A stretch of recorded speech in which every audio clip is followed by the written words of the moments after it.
all 10 spots were Arc 5 episodes. Yikes. The theory goes. I usually play the video a little bit to see if the audio is working, and then after that I pause. Looks like I paused on the perfect card for me. It was meant to be. I think it's been a while, but Witchcrafter Creation is the one that searches you any Witchcrafter, right? But anyways, dudes, welcome to part 6 of the Yu-Gi-Oh! Iceberg. Since this is a new part, I would like to remind you guys to please go and support Bumbles. The link to that is at the very top of the description, like always. Yu-Gi-Oh! Predicted Nazca line discoveries. Entertainment inadvertently predicting the future is a phenomenon that's been observed for as long as mass consumption and preservation of media has been available. I mean, I feel like it's a matter of history repeating itself. So art imitating life is kind of the thing. And there are a lot of correlations that you could probably draw from these things. From what I understand of a lot of like some of the memes that I've seen of The Simpsons, quote unquote, predicting the future, was kind of debunked with the fact that those episodes released afterwards. But I'm not really an expert on that. I didn't look too much more into it. But yeah, whenever stuff like that happens, I'm usually not that surprised. Humans are humans still, no matter how much time passes. Looking back and seeing when creators were dead on with predictions, conscious or not, has kept top 10 sites humming along for years. Like when Super Mario predicted 9/11, or Godzilla predicted 9/11, or JoJo predicted 9/11. Destroying the Twin Towers used to be hilarious. Until one day. And while Dracosac popping skyscraper is pretty close, Yu-Gi-Oh! Has a much better example for predicting the future, tying back to a centuries-old world wonder.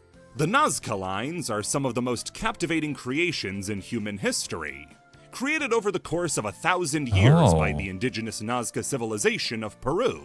The Nazca lines are geoglyphs depicting whales, condors, trees, reptiles, and hundreds of other objects, That's pretty numbering cool. now at over 700. What's most interesting is their sheer scope and purpose. The Nazca lines are enormous, with their full scope only visible from a vantage point, which is So how did they know how to make these if they didn't have a vantage point back then? nowhere to be found in the wide-open plains that some geoglyphs are found in. Their designs are far too coordinated and They're just that planned out talented? to have been done haphazardly, so how would they have been able to carve these into the ground without an aerial view? Their purpose has also been debated for a long time, with some claiming them to be for spiritual purposes, while others say they were used to mark territories for different groups. Whichever it was, they've endured as a wonder and mystery of the world for thousands of years. And with a mythology all their own, it was only a matter of time before they bled into pop culture. Finally on to Yu-Gi-Oh! The 5Ds, Nazca yeah. lines served as the inspiration for the Earthbound Immortal archetype, a series of giant monsters with pure black bodies that are illuminated by glowing lines, with each one representing a different real-world Nazca line. Earthbound Immortal Kapaka Apu is based on the astronaut geoglyph, Asalapisku, which, bonus fact, is one of, if not the only card in the game with a non-capitalized word in its name. Anyway, that's based on the hummingbird geoglyph, and Wiracocha Raska is based on the condor geoglyph. These served as the ace monsters for the Dark Signers in their arc of the 5Ds anime. Reanimated corpses powered by their immortals, who sought to destroy the Signers and plunge the world into darkness.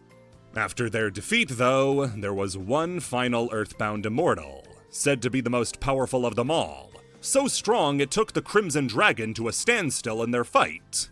This was Earthbound Immortal Red Nova, and his associated Nazca line was the Snake.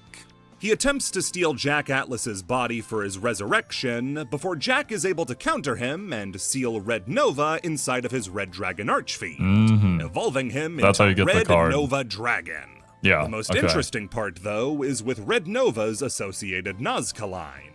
See, the Snake Nazca line isn't real.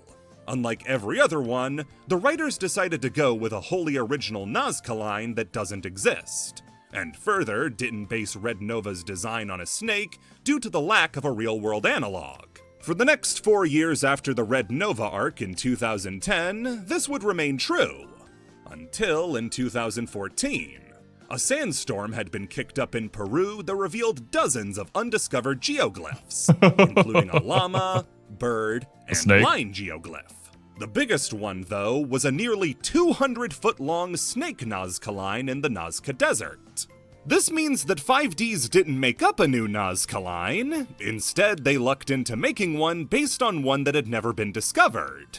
Maybe the biggest coincidence in the entire franchise.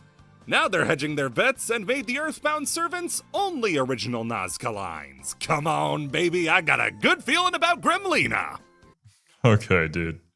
I mean, yeah, you could say predicted, but definitely coincidental, and obviously not too hard to guess, since they're sort of based off of like a lot of things within nature. You base it off another thing in nature, you're probably gonna end up finding one that is similar or the same. Still though, a neat little fun fact. Cory Roca. Yu-Gi-Oh!, like any other competitive game, can become a cult of personality. A player who's good at the game is one thing, but a player who's fun to watch is a whole other ballgame.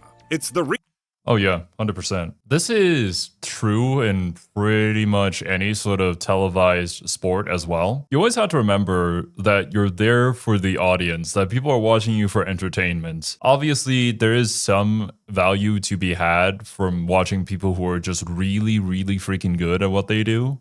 But I think a lot of people kind of prefer those who are more fun to watch. I mean, the only example you really need of that is just like the gaming YouTubers, right? A lot of the top content creators when it comes to the gaming sphere are not good at video games. Like, they're not conventionally amazing at them, but they're really downright fun to watch. Reason so many of the popular players in this game, like Jesse Cotton, Joshua Schmidt, and Steven Trifanowski, also have careers as YouTubers and streamers.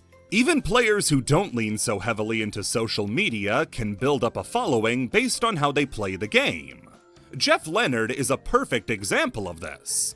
Even with him only being a player without any social media, he's still famous and beloved in the community, despite his best efforts. Another great example is Forbes, a player who mains the less-than-meta Suship deck. Hey. Pet deckers are common in Yu-Gi-Oh!, but Suship seems like kind of an odd horse to hitch your wagon to. It's not an especially strong deck, without a heavy splash from a deck like Ryziel or Primite, so why do people care about this guy playing a bad deck? Well, Forbes made Suship his entire personality and arrives to events in full sushi chef cosplay, playing on a wooden board like he was serving sushi. Dude is committing to the bit. Man, I love that. If you're gonna make that your thing, you gotta go all the way. And I think it also has that underdog appeal to it. When somebody, like, say you're watching Evo, right? Somebody is in like the top rankings and they're playing a less than good character. Like somebody who is kind of on the bottom tier that has never really seen any sort of representation on the main stage. I think a lot of people will be cheering for that person just because of that character. Loads of people in the community know and love the Suship guy, and it's earned him a nice reputation. However, the other side is when a reputation turns sour and people start to turn against and even hate certain players. It can be for a lot of reasons. You could be Chris Lofton and be a total prick to everybody you meet and act surprised when Konami bans you for it. You could be Roy St. Clair, whose cheating stories and American Championship title made him a real-life Bandit Keith. You could even be Luke Von Karma.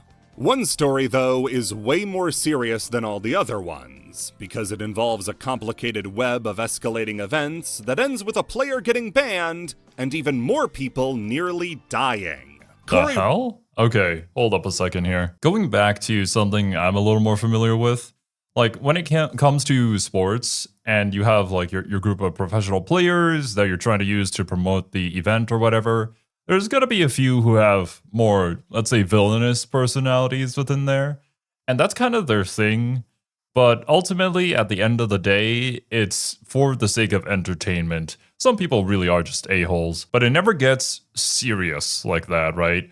You're just sort of trying to drive up a rivalry that exists so that people can start to root for either side just to see how it goes. And therefore, the event organizers get to I'll sell more tickets or get more views on Golf Channel or something. I think probably the biggest example of that would be something like a Tiger Woods versus Phil Mickelson, where the two never really had much of a rivalry. I mean, they just both played golf and they competed with each other like anybody else. But obviously, the media loves stuff like that because it sells and it works. When you're actually out there hurting other people, though, that is a different scenario that I don't think anybody can really root for. Roka is a competitive Yu-Gi-Oh player with a really impressive record to his name. A bunch of high-placing finishes across multiple years, especially in 2016, which culminated in the next year with a win at YCS Atlanta with Paleo Frogs, in the height of Zodiac format. However, more people probably know him for his controversies in various online spaces, starting with him sending unsolicited dick pics. Of the 4 people we know of who received them, 2 didn't show interest, and he was outed as a sex pest. This isn't hearsay either. Corey himself admits to sending the pictures in an interview with Mega Capital G. There was a lot of ruckus about on Skype. Dick pics. Now, I did send dick pics. I'm a guy. These girls were of age. This is already enough to ruin a career. Why do people do this? Why? What goes through your head to be like, yeah, I'm gonna snap a pic of that and send it? You're that proud? You gotta just show it to everybody? I don't know, man. Even if I was dating a girl, I wouldn't do that. And I would tell her to not send me nudes because, like, who knows what's gonna happen, bro? If somebody's account gets hacked, those get taken, and now you're in a shitstorm. Better to just keep that thing private, no? But then again, I guess some people are just freaky like that. Pro player Alessandro Di Patria pretty much never showed his face in the space again after he made rape threats towards a woman. What? Which only ended up with him getting clowned on and called a giraffe. What the fuck? In Corey's case, though, this was just the spark that lit the fuse. Eventually, the story reaches Zodiac Duelist, and wow, you know we've gotten deep when we're finally bringing up Zodiac Duelist. You know that scene in Star Wars where Han mercilessly guns down innocent family man Greedo McClunky? And how the bar is filled with, like, demons and werewolves? That's kinda like Zodiac Duelist. It's a Facebook community known to host some of the worst people the Yu-Gi-Oh community has to offer. Lovely. And Corey Roka had his home phone number leaked to this community. What's more, Corey didn't live on his own at this point. He had actually moved in with his grandma, who was in poor health, and he was taking care of her. So it wasn't him absorbing the brunt of the abuse, it was his grandma. In retaliation, Corey would go online and make the now deleted comment, "I will literally bury all of you. I will bring a gun to the next event and take down names. I will literally..." What the fuck? Holy shit.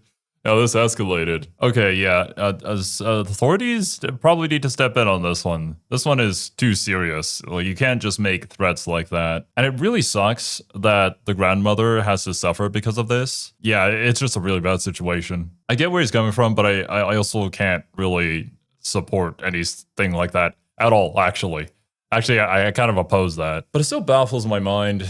But it also really doesn't. There are just some people out there with too much time on their hands, and they are just the worst people online. Even nowadays, you still hear stories about people getting doxxed and getting sent horrible, horrible stuff and getting fired from the workplace because some internet dudes on the internet just sent stuff to the workplace and are harassing them in order to ruin their life, essentially. I think the latest case was with the one that I know of, at least, was with the Helldivers situation, with the dude donating to charity to make them go on a high difficulty mission, and then everybody just piled onto him. At least all the people with too much time on their hands. But yeah, man, all I can really say is just stay safe out there, my dudes. The internet is the internet. It's the Wild West out here. "Put holes in your chests until I feel better. Then the police will come and take me away, and I'll do life. But you'll do life in the ground." This was a mass shooting threat. Yeah, he was right? going to go to the next available YCS and start killing people until the police stopped him. This would result in Corey Roka getting an immediate lifetime ban. Oh wait, no it didn't. He wouldn't get banned until a year after his What? YCS win. Alter Reality Games, which was a popular tournament organizer, banned him on the spot, and he would leave the community almost totally and open a card shop in Delaware that he's running to this very day. Now, what to make of all of this? On the one hand, his grandma was in poor health, he was being harassed nonstop. I understand saying something stupid in the heat of passion. Right there with you, Bumbles. I get it, I know, but I can't support this retaliation. On the other hand, it's a mass shooting threat. I can acknowledge that Corey was in a crappy situation and still think he handled that crappy situation in the stupidest way he could. Either he was just talking tough online, which wasn't going to do anything but give Zodiac more ammo against him, or he was going to kill people! And there's the fact this all started because he was being a pervert and sending dick pics to people. Yeah, also can't forget about that. That one is, bro, I don't know what you were doing, man. Doesn't seem like the greatest person initially anyways, so it's just really hard to empathize with him, to kind of write that off. I think all parties involved kind of need to take responsibility for the stuff that they've said and accept whatever consequences. Although it's the internet, so there's probably not going to be that many consequences. I think really the only thing you can do in a situation like that is probably to just stay quiet. More often than not, the trolls will leave after a certain amount of time has passed because you're just not really responding to them poking and prodding you, so they just go on to try and find somebody who will. But I can kind of understand a little bit of like a situation where they know where you live and they start sending you stuff, and it's just really bad for you and your family. People who did not want to see his penis, and it's hard to feel a due amount of sympathy to excuse the mass shooting threat. Yeah. This also brought in people who tried to excuse his by saying how impressive he was for winning with paleo frogs and topping a YCS. These are the— Bro, this is outside of Yu-Gi-Oh, man. Don't bring Yu-Gi-Oh into this. This is, the law might have to get involved into this. Dumbest bastards on the planet, and every time somebody uses being good at playing a game to excuse being a fucking freak, an angel hangs itself using its halo. Oh no. While I shouldn't be, I was surprised to see just how much Corey's story has faded into dust within the Yu-Gi-Oh community. There are no posts about this that have survived, and the only reference to Corey Roca I can find consistently is my post to the Yu-Gi-Oh subreddit for this very Iceberg, which is all wrong information about him. This is why we do research, kids, because being wrong is the easiest thing in the world. Yeah, true. Cancelled Duel Monsters vs. GX movie. You can get over a lot in this life. But one thing that nobody gets over is that one thing from your childhood that you hated so much, you irrationally carry that hatred into adulthood. When I was a kid and Ed, Edd and Eddy had ended, they premiered a new show called Stormhawks around the same time. It might have even been like a week after the cancellation. In my kid mind, I thought they had canceled Ed, Edd and Eddy to make way for Stormhawks, and so I hated that show more than I hated anything else. Kazuki Takahashi had a memory just like that. I did not know that they canceled Ed, Edd and Eddy. That was, well, I feel like I watched a couple of episodes, so I can't really say I watched that cartoon, but it is one that I remember from my childhood. Kind of a shame. I thought it was doing okay. Although, it might be a whole nother rabbit hole in regards to what happened to that series. Which would not just lead to a canceled movie, but a huge upheaval in the ongoing series of the time. One of Takahashi's inspirations as a mangaka was Go Nagai, one of the most influential authors of all time. To shorten his list of accolades for the sake of convenience, he's the guy behind Devilman and Manzinger Z, two of Takahashi's favorite stories. When it was then released in 1973, the Manzinger Z vs. Devilman movie was something Takahashi looked forward to for months. But when the film did premiere, he slowly figured out it wasn't Manzinger fighting Devilman, but Devilman and Manzinger fighting together to take down a villain. Takahashi was so pissed off by the false advertising that years later, when he had the chance to do so, he decided to do that concept right. Hey, you know, fair enough, fair enough. That's kind of how I felt a little bit, not gonna lie, when I was watching Batman v Superman. And the whole, what was it? Martha thing came up. Yeah, that didn't work for me. After the conclusion of Duel Monsters and into the production of GX, Takahashi had begun writing a movie that would see the heroes of both series dueling against each other. The movie would have seen Jaden and friends traveling to Domino City, where a brand new evil duelist would have pulled the strings of both him and Yugi to trick the two into dueling against each other. This would have weakened both duelists to a state that the new evil duelist could have taken them out, ending with the two working together to take him down. The movie never entered serious production thanks to a major sword hanging over the film's head, the Pharaoh Atem. Takahashi was adamant on keeping Atem dead. The whole meaning of the ending of Duel Monsters is finality, growing up, moving past the past while keeping its memory close to keep you going. The very last move of the final duel of the original series was negating the effect of Monster Reborn, stopping the Pharaoh from prolonging his life any more than he had to. He was free to rest. He didn't have to fight anymore. To undo that just for the sake of a film gimmick would betray the story he poured his heart into. Yeah. And it gave Takahashi a lot of grief. That's why Atem, up until Dark Side of Dimensions, never returns. The final duel of GX is solely Jaden versus Little Yugi, up until the very end, which is just part of the reason many people write off the ending as a dream. Bonds Beyond Time takes place before the ceremonial duel, which means he's free to appear. His return in Darkseid is as brief as it can be, and the entire rest of the movie is about how Atem should not come back. The question was enough to put a stop to Takahashi's planning for the movie, and it ultimately stopped any serious production. But the ideas didn't go to waste. I've said before that Takahashi did have an amount of involvement in the spin-off animes and their stories, and it seems like the ideas from the cancelled movie were rolled into Yu-Gi-Oh! GX. See, the evil duelist who was going to pit the heroes against each other wasn't just a concept. He had a name and a deck theme. Takuma Sayo and his tarot card-themed deck. This is the exact description of Season 2 Big Bad, Sartorius Kumar, down to the same Japanese name.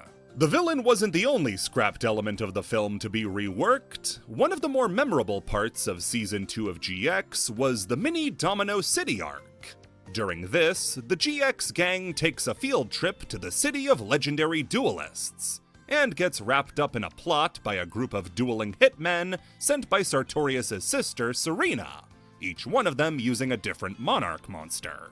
This pretty closely follows the pitch idea of the gang going on a field trip, simply swapping out the Duel Monsters characters for the new monarch duelists. The arc itself feels like an anime movie recap arc, like the first two arcs of Dragon Ball Super, the sort that happened completely divorced from the ongoing plotline. This arc is the introduction to Sartorius having a sister, and she's only worked into the story in retrospect, showing up in the duel between Sartorius and Jaden, and then later on during the final season. While the idea of a crossover movie would be revisited in the next series with Bonds Beyond Time, it wouldn't be as a versus movie, and would instead take the same path that disappointed Takahashi so much, the three heroes working together. Good work, Takahashi. Look at yourself. You became the Go Nagai of your time. Damn, dude. It makes sense, though, that they wouldn't entirely scrap that idea and just rework it into something, because the idea itself is quite interesting.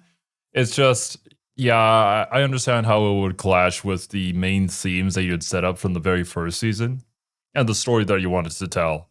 I kind of respect that more, that they didn't go back on that.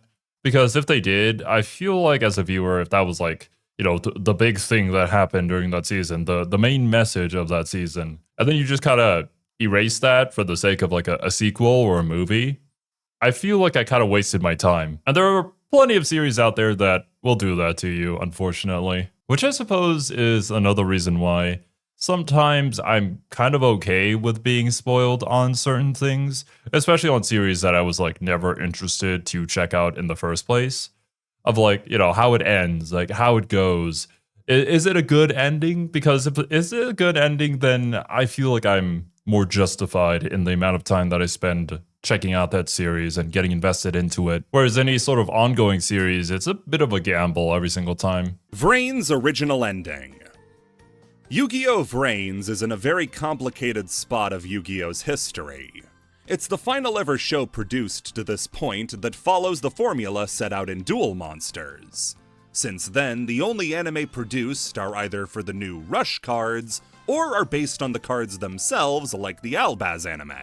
It's also the final Gallop era show, an animation studio who helmed the franchise for decades. At a point, this was the only animation the studio was putting out.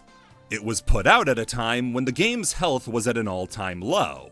And frustratingly, a lot of cards people hated came from Yu-Gi-Oh! Vrains. Yeah. Goki, Firewall Dragon, Gumblar Dragon, Magic Cylinders! The anime itself was also a complete roller coaster in terms of quality, with super high peaks for the animation, character writing, and development. And then you'd get a clip show 13 episodes in, and half the sidecast were made to look like complete failures. Blue Angel might take the crown for the most disrespected female duelist in the entire franchise, which is a title that does come with 15 free therapy sessions. The production of Vrains was likely frayed behind the scenes, for reasons we'll talk about soon, but those I mean, we already covered a little bit about this, right? With the whole Firewall Dragon situation and them not being able to ban it because it was in the anime, but they kind of had to because it was really problematic, so a lot of things had to get reworked in the background. So I'm sure that the poor animators are probably under a lot of crunch time. Obviously, I don't know how bad the situation got, but I can maybe imagine something similar to what happened with MAPPA and Jujutsu Kaisen and that whole debacle. problems reverberate throughout the entire show. One place this was especially seen was in the final duel of the series. The end of Season 2 left I, the main character's little buddy, as the only remaining Ignis, a species of advanced, free-thinking AI. Grief-stricken and influenced by the previous villain, Lightning, I ran simulation after simulation to try to find a way for Ignis and humans to coexist. Only to find there was one constant he couldn't change. Either him or Yusaku had to die. Deciding then and there, I planned on ending his own life in order to preserve Yusaku, and so instigated the final arc as a way to force Yusaku to take him out permanently.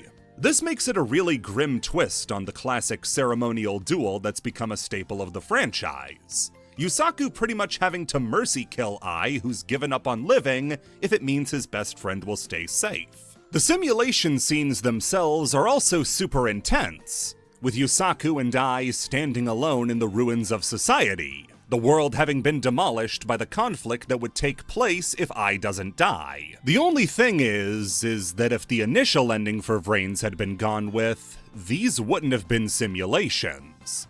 This was revealed by a writer for Vrains on their personal website, which revealed loads of production information about Vrains and how things were supposed to play out. It was actually decided on super early that I was going to be the final boss of the series, for the exact reason I mentioned, inverting the partner duel that had ended out Duel Monsters and Zexal. However, the battle wasn't going to be to prevent the destruction of humanity, but instead take place after its destruction. Vrains' ending was supposed to have Ai and Yusaku dueling on a destroyed Earth, after Ai's forces and the humans had practically wiped each other out, with all that remained being the two friends at the center of all of it. Holy shit. Then what happens after, once the hero wins, but everybody's dead? So now what? The duel wouldn't have had any purpose, no reward at the end. There were no battles left to win, just what was left around them. The duel would have been a game for the sake of a game, before they went their separate ways to live out the rest of their lives on a destroyed planet. Now, the reason you might have intuited from that description about why it was changed was because that ending was depressing as hell. Yeah. And since it was the final Gallop era show, might not have been the best thing for its legacy to say the setting was destroyed and nothing remained. Yeah, taking into context the real world scenario of this is going to be the last show that we're going to be working on, probably best to leave us off on a good note, on something a little more hopeful. But a part of me is also like, that would have been a very bold choice, and I kind of would have respected it too if they had gone with that. I think it's a fine line to ride though, where having a bold ending, a more depressing ending, can either be impactful or it can just be downright be a big letdown. Once again, going back to the whole making readers feel like they wasted their time, which is far too common, unfortunately. But as a writer, I feel like that's probably tough if you want to go for the less satisfying ending. I think it probably comes down to that less satisfying ending has to have some sort of greater purpose to it, some sort of message to it, something that makes you understand or whatever the writer wants you to understand. But of course, you also have to consider that this is a kid's show. Maybe you want to give the kids some hope for the future. So yeah, changing that I think was probably a good decision. Still curious to see what the timeline would have been like if that was the case and we were just left in a depressing and dead world. It wasn't considered for a long time, but it's that it was considered at all, that it's the only alternate ending named, and that it was worked into the show in the form of the simulations that makes it so interesting. If things had changed just a little bit, and a lot of people got a lot more comfortable with a bad idea, we could have had the final Galabera show ending Hotline Miami 2 style, and necessitating a full-on reboot of the series. It would have made for a really unique ending, but I think the ending that we get, with the ambiguity that is there, is better for the overall show and series. I do agree. Still intrigued by it though. It's a cool fact. The Barian Observer. Now we get to cover a topic so minute yet so interesting that I have a whole 3 sentences to work with. The second season of Yu-Gi-Oh! Zexal feels like a response to the problems with early Zexal. I have no proof of that, and I'm sure that this was a case like with I always being intended to be the final bad guy. This was always the intended course. A lighter, GX-style first season, before raising the stakes to a degree they've never been raised to before. 7 of the familiar supporting cast that we've gotten to learn about and appreciate over the course of the series, all the way up to the Joey analog of the show, are revealed to have been evil space aliens the entire time, bent not on world domination, but rather the preservation of their species. Everybody in the supporting cast, save for Kite's family and Tori, are killed by the Barians, as Yuma is all that's left to fight off an invasion that threatens reality itself. We get the dramatic backstories for characters like Vector, Nash, and Rio. The entire Vector duel itself is one of the most intense duels in the entire series. It feels like a completely different show. The only evidence of a major rewrite, though, comes from the NOS website, which, while it was airing, would post previews of Zexal episodes. These were usually as vague as possible to keep from spoiling the upcoming events of episodes, but episode 130 and 131 hold an interesting bit of cut content. In it is mentioned a character named Alco, the Barian Observer. This was a character Dr. Faker would have told his son Kite about in order to get him to seek him out to help find a way to beat the Barians. Alco would have provided a card called the Closed 8, which would have been pivotal in beating Mizar in Kite's upcoming duel. Alco only exists in the previews for episode 130 and 131. He's never mentioned in the show. Oh damn. The card the Closed 8 is never mentioned or shown anywhere. And Completely the card that changed ends up then. saving Kite on the moon is the Number Hunter's very own number 62, Galaxy Eye's Prime Photon Dragon. What role Alco could have served is entirely speculation. His role as a Barian observer, and Faker referring to him as a young boy, makes me think he would have been a childish third party who wasn't Barian, astral, or human, that had a greater power than all of them. He could have even been the parallel to Dawn 1000 for Astral World, like Dawn 1000 is for the Barians, only now making his appearance now that things have gotten out of hand. As for why he was removed from the show, I think they realized that introducing a character even higher than the Baryons, when that role was already filled by Dawn Thousand, was too much. With Numeron Dragon... Yeah, I think a lot of series have that sort of issue where when they try to raise the stakes, you kind of have to keep on raising the stakes. And by continuing to do so, by introducing a new thing that is even stronger and more powerful than the other thing that was super strong and powerful, it kind of tires out the audience, I suppose. And especially if you introduce it later on, it feels like, I don't know how else to describe it, a little bit of like a betrayal, as it were, where you're like, oh, these are the big bad enemies. No, these are the big bad enemies. But it's weird because that's not always the case, is it? Maybe it's due to the presentation of the show. Because I'm trying to think of something like Tengen Toppa and Lagann, which, slight spoilers for anybody who hasn't seen it yet. But, they go to space later on, right? And there's the whole anti-spiral stuff that is happening. But obviously during the beginning of the season, you don't know anything about this at all. Because you already have a threat here on Earth that you kind of have to face. And that's what you think the series is going to be about. That doesn't feel as nearly as bad. Actually, it feels kind of good with the whole anti-spiral reveal, and in some ways, there's probably foreshadowed. Maybe it's the foreshadowing. It's the foreshadowing to that makes it feel more earned, as opposed to randomly thought of on the spot, comparatively to something like in Halo Infinite, where they introduced the Endless, who are like a race of aliens that are even more powerful than the Flood, which was described to be the most powerful thing within the universe that we all feared and we all got invested in. And they were constantly our enemies throughout the entirety of the Halo series. But then they're like, nope, these guys are more powerful now. And it's like, really? I don't even think there was really any mention of them up until then, because that was kind of like a new idea that 343 had to introduce to the series. And yeah, it's definitely the foreshadowing then. That being said, though, while I do have some gripes with how the story was handled there, I do want to add that Halo Infinite probably has like the most fun gameplay out of any of the Halo games. At least the multiplayer campaign thing. Like, I enjoy that so much, streaming that with Leo. But yeah, that's besides the point. Already set to play a big role, I think adding a third god, whose only job seemed to have been giving Kite a get-out-of-duel-free card, was seen as a bad idea. Yeah. This wasn't even the only character removed from Zexal, but left in an episode preview, as there was planned to be another spirit named Proto, a spirit who wanted to eliminate the numbers as they could only be used for wickedness. The duel that would have taken place between him and Yuma would have been the introduction to the manga-exclusive Shining Numbers, which was Yuma's answer to Chaos Xyz's summoning. Just like with Alco, he's only ever mentioned in episode preview scripts and is never seen in the actual show. The duel that would have happened between him and Yuma would have been around episode 124 and 125, which is when the Baryons launch their attack and start taking out the supporting cast. I guess it would have given Yuma something to do while the invasion was happening, but just like with Alco, it feels like they realized there was too much going on, and saying there's yet another spirit disconnected from both Astral World and Baryon World was too much.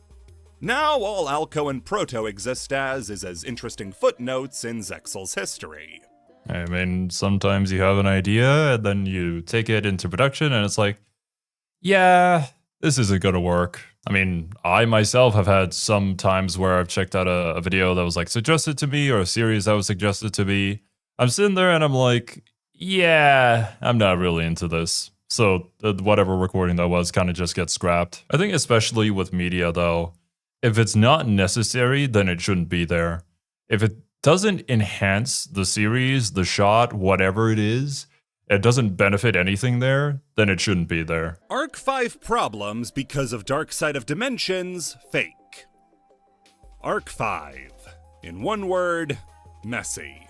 In 1000, the early promise is there, and I think it's a good show to a point, but at that point, it starts to nosedive in quality to the point of burning up all the goodwill it built up.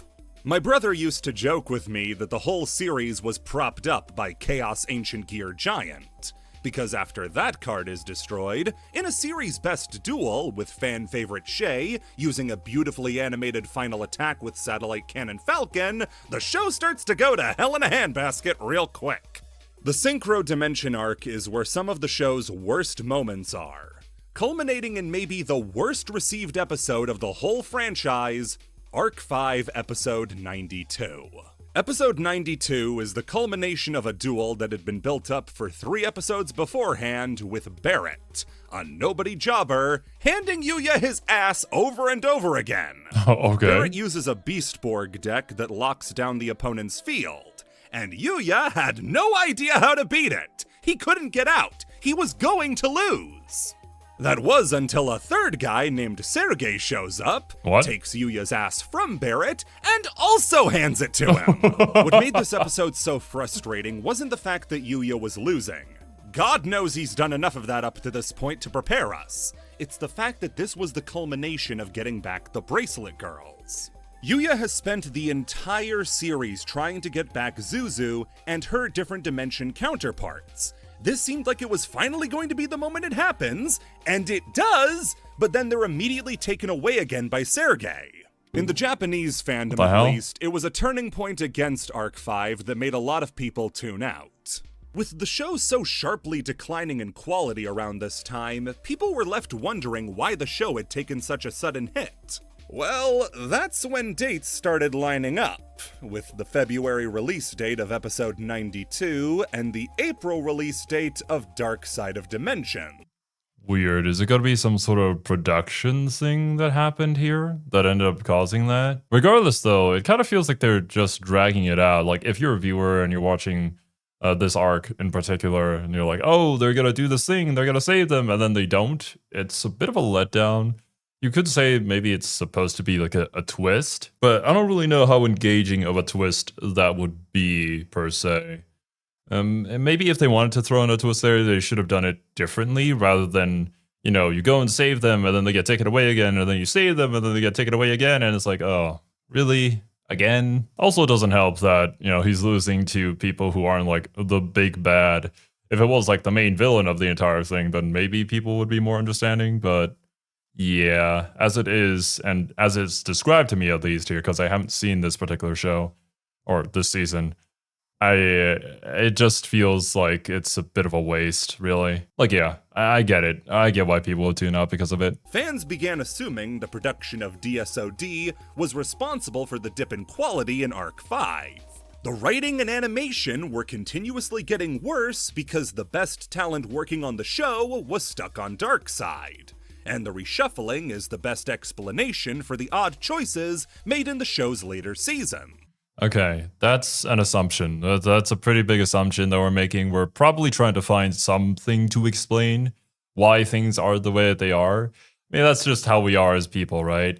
We want a clear explanation, but sometimes there just isn't. Sometimes it's just bad, which might be where we're going with this, but we'll see. It would even extend to and explain the troubled development of Reigns. No healthy show has to do a clip show every 15 episodes.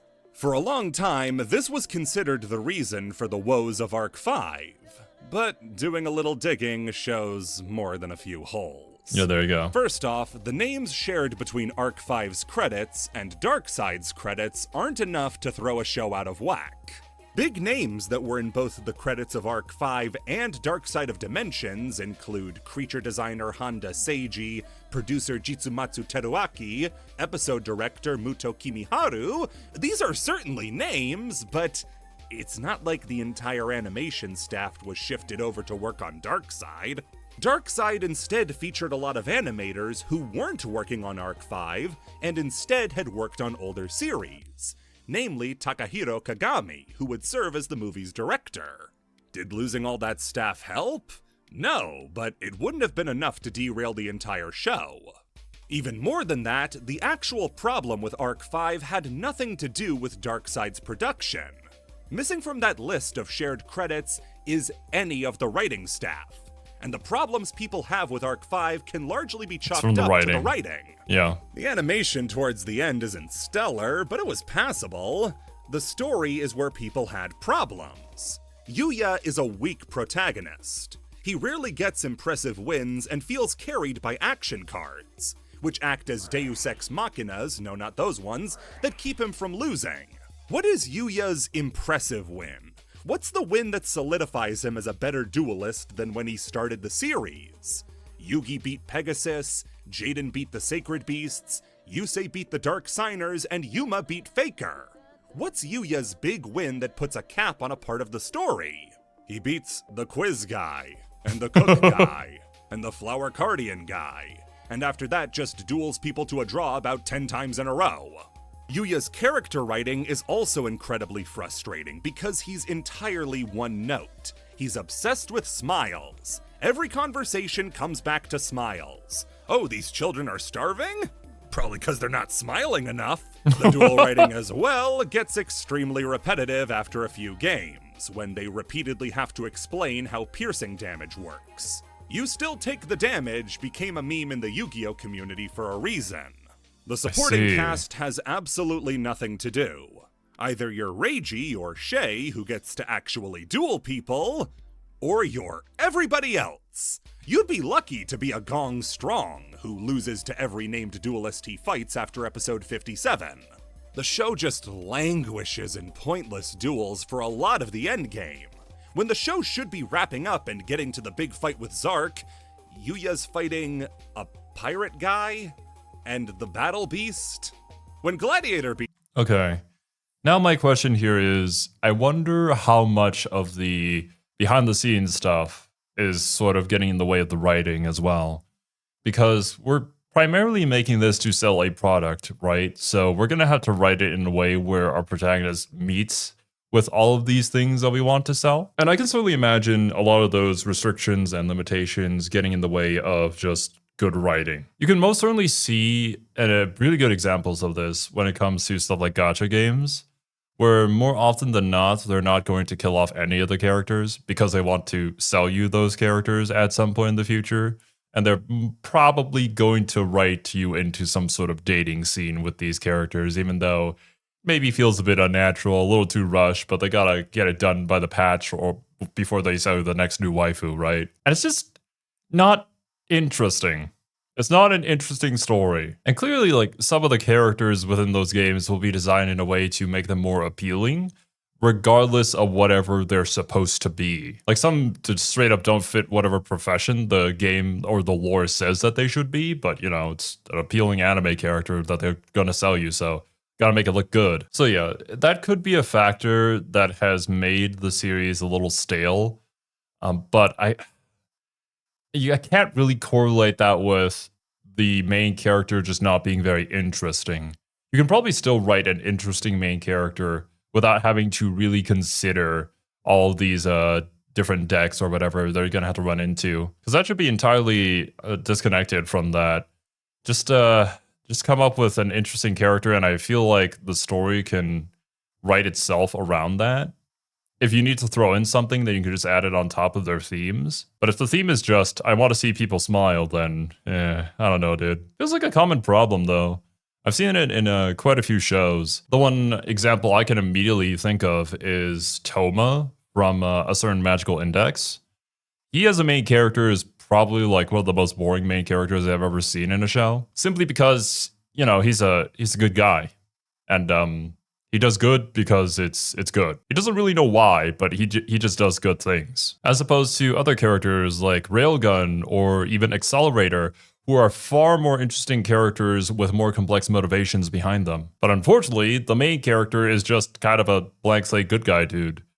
So it's really hard to get into the series, at least for me. I guess, yeah, maybe writing is just hard. There are a lot of things that are a lot more difficult than they seem. Beasts showed up, I smiled. When they brought their bags, the smile faded. The twist that Yuya is the final boss after becoming Zark should work, but the show that follows is a miserable experience of watching a boss character pull trap cards out of his ass to avoid losing. Yuya's Chaz tier rival Sawatori is able to duck and weave around every known effect that Zark has on his field and convincingly win the duel, until Zark reveals he had an extra trap in his back pocket just to make him auto-lose the duel. Any one of these plot beats would have been planned out months ahead of their air date.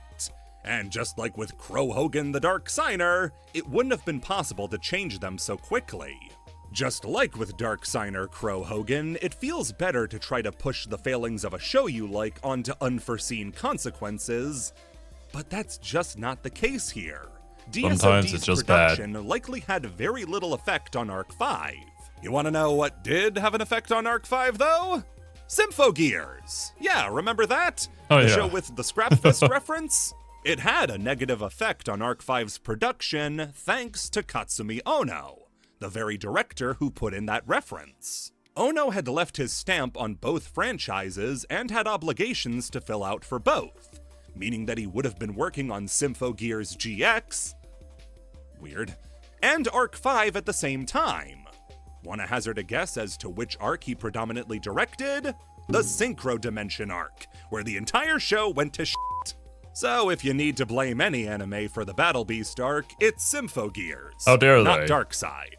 Also, since this was going to get its own entry later on, but I eventually realized there wasn't enough basis to make a whole entry for, I want to quickly touch on Magician of Hope. This is a V-Jump promo card that's extremely odd as far as anime cards go, because it's a crossover card. Before this, the only crossovers that would be done between cards would be in the same series. That's how you'd get a card like Dark Cavalry or Shooting Star Dragon TG Expansion. But Magician of Hope is between Zexal and Arc 5. The reason this is worth noting is because Zexal is really popular in Japan, almost as popular as Duel Monsters. Really? And Arc 5 is not. During the airing of Arc 5, the video site Nico Nico would keep a running tally of the top 10 worst anime episodes as rated by their fans. Oh boy, Arc 5. During Arc 5's airing, all 10 spots were Arc 5 episodes. Yikes. The theory goes that Magician of Hope was printed to try to get people who were into Zexal, but not into Arc 5, to try out the new cards. Because hey, it's a Zexal card and an Arc 5 card. You like one of those, you can have the other. You like mac and cheese, you'll eat your Brussels sprouts. That is a really funny tactic, and honestly might have been how they were thinking about it. Because with a lot of companies, if they already have an audience, they want to transition that audience into the new thing that they want to sell you. But if it's just not good, then I'm sure most people just aren't going to be into it. I know it's a crazy idea, but sometimes if you want to sell a product, you gotta make a good product. Cyber Dragon MF03-EN010. The rarest Yu-Gi-Oh card of all time is a discussion that's been had a lot in the community. At the very least, we know there is no such thing as a one-of-one card, simply because Konami can't let that sort of thing happen. Whenever a new, official Yu-Gi-Oh card is made, they print at least one copy to keep in reserve at a card vault in Konami headquarters. That's the one that acts as a reference for the card's code, and so they always have a copy on hand. Even cards like Tyler the Great Warrior, or one-of-one prize cards like Duel Links Dragon or the Normal Monster Blackluster Soldier have to have duplicates out there in order to have a version of the card on file. So for a card to truly be the rarest of all time, it has to be because of a circumstance out of Konami's control. Two examples of exactly that are with two Neos cards, funny enough. Due to errors when printing the first edition runs of South Korea's Premium Pack 6, the card Neos Wiseman was printed as a fusion monster instead of a main deck monster. Oh. Ironically though, this misprinted version ended up being more accurate to the anime than the actual version of Neos Wiseman we were stuck with. As in the anime, it's a fusion of Yubel and Elemental Hero Neos, where in the real game, you summon it by tributing those two monsters on the field. The other Neos card that was infamously printed wrong was a version of Chaos Neos, and you couldn't ask for a bigger misprint. This was specifically a misprint of the Ghost Rare variant of Chaos Neos, already insanely hard to pull, but the name would also be printed wrong to now be Rainbow Dragon. What? This variant from Gladiator's Assault was already extremely rare, going for over $1,000 online. Goddamn. But you could double that and then some by going back to Rainbow Dragon's original pack, Tactical Evolution. Here, you had an extremely small chance of pulling a Ghost Rare Rainbow Dragon, and an even smaller chance than that the Rainbow Dragon's artwork would be replaced with Chaos Neos. He gets downgraded to an Oh. effect monster, but the dignity is worth it for a price increase of over $5,000. I mean, hell yeah, rarity. Effect monster, ghost rare, rainbow chaos, Neos dragons go for that much. But if you're not bargain hunting, you might pay over $10,000 for one.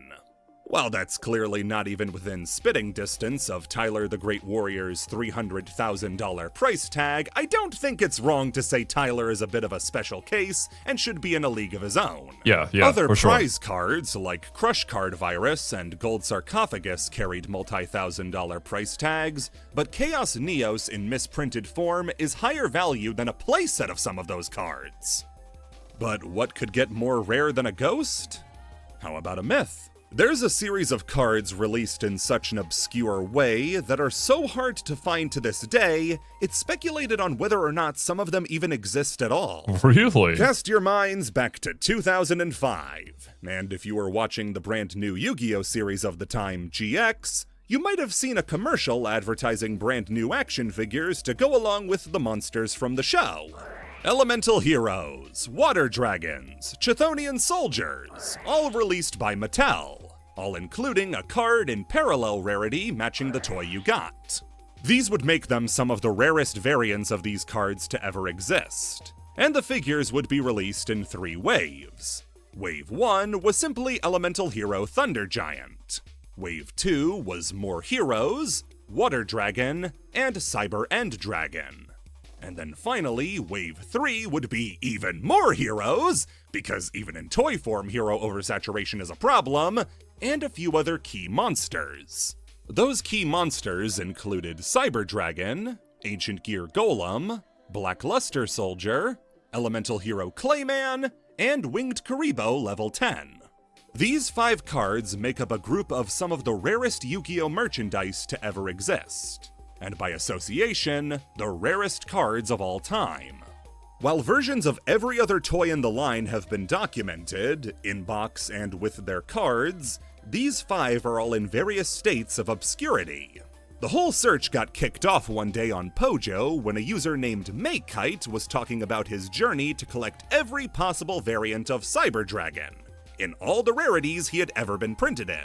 The Mattel toy version, coded MF03-EN010, was nowhere to be found, and digging from the players on Pojo revealed that Cyber Dragon, unlike all the other toys in the line, was only available at Sears.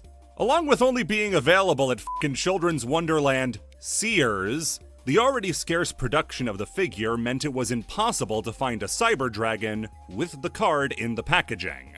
2020 would be when the case was finally cracked, when a guy named Kevin L. posted to the Yu-Gi-Oh! Subreddit revealing loads of the MF03 series of cards, including the core Elemental Heroes and a Cyber Dragon. Okay. These photos that Kevin took were and still are the only proof that MF03 Cyber Dragons exist, alongside a UK-based buyer's guide that also listed it alongside a Black Luster Soldier. Speaking of which, Holy I shit. didn't mention Black Luster Soldier among the toys with no cards. That's because there is no Black Luster Soldier toy known to exist. It was featured on the back of the packaging of other MF03 figures, but no version of it has ever turned up. It's not uncommon for toy lines to feature canceled figures on final packaging, but with how Cyber Dragon Guess turned so. up out of thin air, it's not impossible that it might exist somewhere. And if you think you might have the $1 million prize, don't get too excited. A lot of false sightings have happened because there is a Black Luster Soldier, but printed It's not the back right during one. the original Duel Monsters line. Yeah, not the okay. MF03 version, and certainly not with a card. We still don't have a Cyber Dragon with the card in packaging to prove that's how they were distributed, but that's not even the end of the questions when it comes to this card. Remember how I mentioned the buyer's guide? Well, that lists the card code for BLS as 009, and Cyber Dragon is 010. Meanwhile, the card we have lists Cyber 009. Dragon as 009. For all I know, that's a mistake on the part of the buyer's guide, because it's unlikely they would have an actual copy of the card, but even if I was correct, I wouldn't go voicing it, because that means somebody spent $30,000 on a fake! Oh my god. With the amount of money that we're talking here, just to collect some really rare cardboard, it's just insane to me, man. Wouldn't it be nice, though, to have that much money to spend on a hobby? That'd be great. But I guess in anything that people enjoy collecting, there's probably stories like this that a lot of collectors will go after, regardless of how much money they have to spend or where they have to go in order to seek out these super rare, like, errors or just things that were never really sold or promoted that just happened to exist. Kaiba Corp Virtual Dueling System. Released back in 2007, the Kaiba Corp Virtual Dueling System was a brand new piece of technology. One of the first ever widely available online dueling simulators for Yu-Gi-Oh! Developed by fans. We're spoiled for choice now between Dueling Network, Omega, Edo Pro, and of course Master Duel. But way back when Strike of Neos had just released and the housing bubble was plumping up, the idea of playing Yu-Gi-Oh! Without having to look somebody in the eye was unthinkable. The software had been in development since at least 2004 and was developed by a 4-person team, each one going by a different anime character's name, with the main developer being Seto Kaiba himself. Miraculously, the page that detailed all of this development history has endured on kaibagaming.net, where he details how the game came to be, mixing both actual development history with what seems to be in-character asides as Seto Kaiba himself.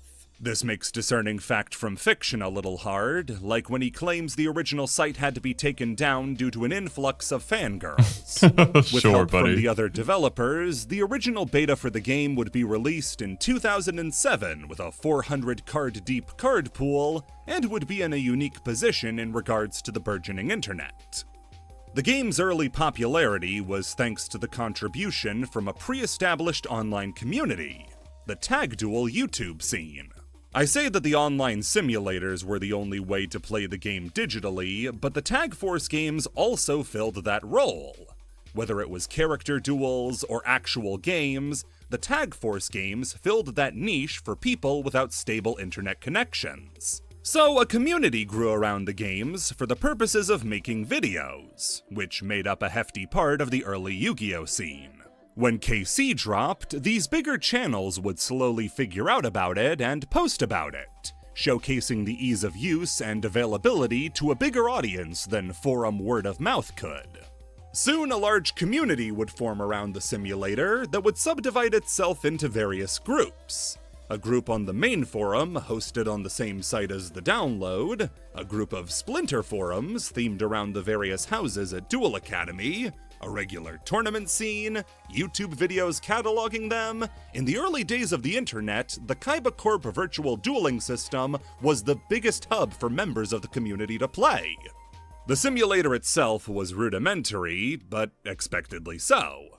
Kaiba and the team had to build it without the luxury of a reference point that newer simulators like Omega have. Features like automatic play and a robust card pool weren't standard.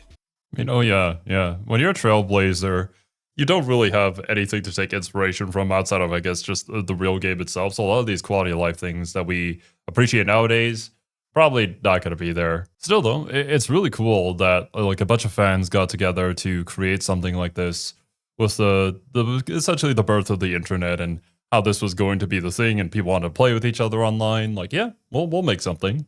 Instead, players had to manually enter every command taken in the game, and instead of an add or subtract function for life points like with Dueling Book, KC had you entering a command line to perform these functions.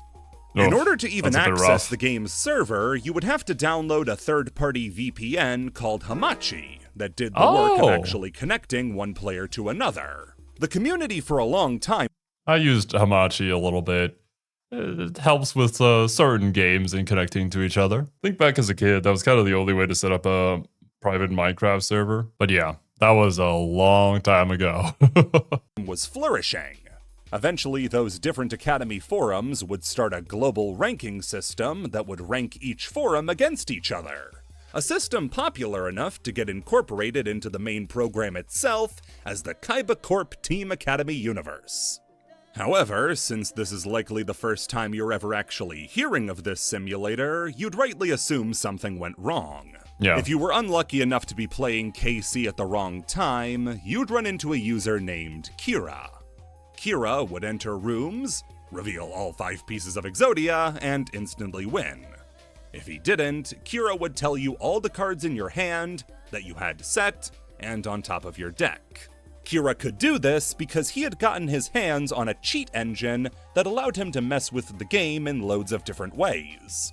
With the safety of the program compromised, a program that had you entering your IP address to play, all major tournaments and play ceased while Kaiba and the team looked for how to solve the problem. The cheat engine, though, was later shared by Kira with different members of the community. And from there, trust eroded and people began leaving the service for newly available options. That is fair. It's kinda hard to trust any sort of program that requires you to give that much access to your computer, to your network, that is that easily exploited. That being said, like, connecting to the internet in and of itself is already just a risk. But it's kind of a necessary risk for a lot of us. A Yu-Gi-Oh! Simulator, though, probably isn't a very necessary service, and at that point, like Bumble said here, there are just other options. Yu-Gi-Oh! Virtual Dueling was a piece of software that had existed since at least 2005, 2 years prior to KC, and had been receiving constant updates. The very early forms of what would become Percy and YGO Pro were just taking off, and in a year or two, Dueling Book would launch. Dueling Book isn't just a footnote in the story of KC, though, as if you go by the word of Kaiba himself, he'll tell you they had a hand to play in the service's downfall. With KC predating Dueling Book by 4 years with its launch in 2011, Dueling Book would have to find a way to convince people to use it over a service like KC. Kaiba alleges that the team behind Dueling Book were the ones behind the cheat engine Or that Kira, killed yeah. KC, and distributed it as a way to draw attention away from the game and onto their new simulator. Damn, dude. That's one hell of an accusation. Do we have anything to back that up? These allegations are all made in old deleted forum posts, as going to the KC forums now reveals maybe 7 posts overall. These posts, though, you might realize, are all from at least the past year. I was just scanning it to get an idea of what it was like, and then I noticed they were 2025? talking about adding Genesis support, and wouldn't you guess it, Kaiba is working on a new version of the KC software. Well, What? at least somebody maintaining the old site and the new forum. I can't tell you if it's the same guy or Who a knows? guy simply going by the same username. The new system claims to be bringing Yu-Gi-Oh! Back to the way it was pre-Xyz monsters, as they compromised the game's integrity and removed skill, making a simulator for Yu-Gi-Oh! Fans who want to go back to the good old days. I wish the team nothing but the best in their pursuits of making a new simulator, but let's be reasonable here. If you want to play retro Yu-Gi-Oh!, you're at no loss for options, all Yeah, the way up to the at this YCS point. level. Downloading a whole new app just to play like that is not going to go well. It's gonna be a tough sell, especially in this modern gaming environment where we're just spoiled with options. And if you're not better than every other option, then there really isn't any reason for people to move over. I'd say that's primarily like one of the biggest reasons why stuff like MMOs usually end up dying on release. Because they're just not better than the things people have already invested thousands of hours into. And if it's not better, then why would they? Secondly, this is a world where Master Duel exists. Yeah, Downloading gotta compete any with that. third-party software is going to be a hard sell. Speaking of Konami, though, while all these wars were being fought on the unofficial simulator front, what was Konami themselves doing to fill the need? Well, All right, unfortunately, kind of an odd place to pause here, but I gotta get ready for the Baldur's Gate stream, so thank you guys so much for hanging out with me. Hope you guys enjoyed your time here, and hope you have a wonderful rest of your day. I'll catch you guys in the next part. Later, dudes.